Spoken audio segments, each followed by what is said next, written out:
Sometimes we're wrong. No. Here are 5 whiskeys that we should have been buying the hype on well before now. The first one on our list is a no-brainer, and we avoided it for a while thinking we've had MGP. We've had the good stuff.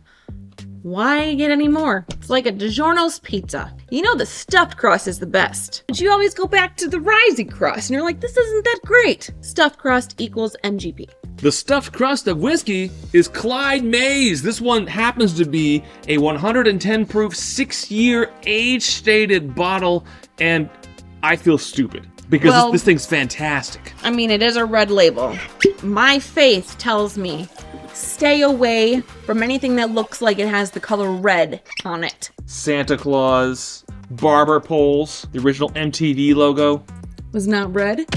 It was regular color. Oops. It smells so florally. Smell it again. Yeah. Think floral, then think pink bubblegum wrapper. Okay, I just swallowed it. I think I need more because that's really good. I didn't swish it around like I'm supposed to. Like my dentist tells me, your teeth are getting lots of holes. Are you doing anything different? No, I'm just eating a lot of cheese. I always tell them that I drink a lot of coffee. And they're like, oh. And they always look at me like, coffee, really? Why is it that the dentist knows? And they judge you for everything that isn't like clean eating and brushing your teeth 5 times a day. They're such dicks. Do you occasionally have tobacco? Are you sure? Are you sure? Are you sure you don't occasionally have tobacco? Is this so good that it is a rose dipped in cinnamon with a tiny bit of like chocolate shavings? I don't know if Clyde Mays is a lot of finishing, but straight up bourbon, this is a Nulu killer. This is damn good. No, yeah. We've had a lot of Nulu in the 5 and 6 year age range. A little bit of a higher proof point. But this is so much more crushable, and I would say this, potentially more complex.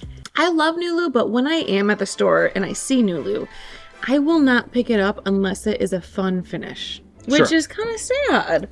And that's the thing that I'm trying to say about this. You don't have to find a fun finish. Just pick it up. The next bottle is Iron Root. We were so turned off by all things Texas whiskey thanks to Balcones. Get that nose. Look at that nose. Feel that nose. It's a Texas nose, for sure. But in all the right ways. This so good. It is a Texas whiskey, but it doesn't bite you in the ass. I still get that Texas, because Texas has their own kind of a twang. You know, it's a burnt cornbread made on a cast skillet, and that cast skillet is super seasoned. That's what I'm getting. 100%. Wow. Dang it, now I want to go to Texas and get some fucking ribs. Like a farm kitchen. And then I was going to say on the palate, there is, and Texas whiskeys do this, there's this note of fucking barbecue. Always, yeah. You might call it mesquite.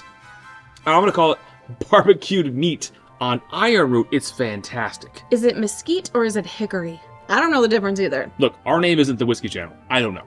Next whiskey that we should have been buying the hype on before now, haven't been, wrongly judged it on one bottle and then stayed away from it until recently, and that is why I am a fool, is Old Elk. Now, this is Old Elk Cigar Cut. This is an expensive bottle, multiple finishes, so a little bit bougie. I think it runs like $130. But here's the deal. We had straight up Old Elk straight wheat whiskey, 100 proof, and I am not a fan of this, so I stayed away from all Old Elk. I was a fool.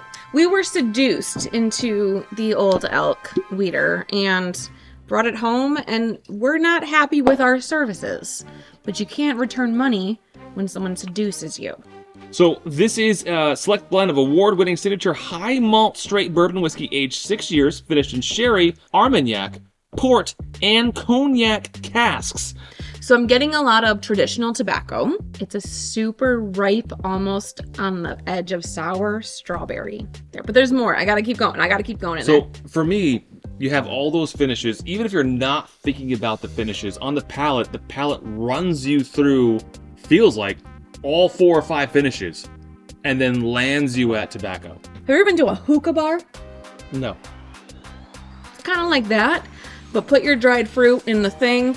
Also, just take a cigar and just chop it up and throw it in there too, and then like hookah. Do you have to say hookah? You have to say hookah. Huh? The next bottle, recently we pulled the trigger on one of their funky bottles, and I'll just say this. I'll be buying a lot more Chattanooga whiskey after this. This is actually their Tennessee High Malt, total transparency on the label, on the mash bill, which includes malted rye, caramel malted barley, and honey malted barley, aged greater than 2 years, which sounds shocking because you're thinking a 2-year whiskey of any kind. This ain't gonna be good. Already, it telling me all about itself. Come on. It's kind of like a rich kid who's like, my daddy's a surgeon. And it's like, bitch, shut up. Oh, come on. Just show me where your parents' liquor cabinet is and I'm gonna leave. Hey, smell that. Oh gosh, hold on, I was wrong. You were wrong. His mom works in a candy store. This whole video is about how we were wrong, and this one epitomizes everything. She's like Jeffrey Dahmer, but instead of making chocolate, she's making butterscotch where there's originals. Butterscotch, caramel. Then you find out this rich kid's actually a nice kid, and you're like, I judged you because you were rich. So crushable, so good. The finish isn't long lasting. The finish isn't crazy.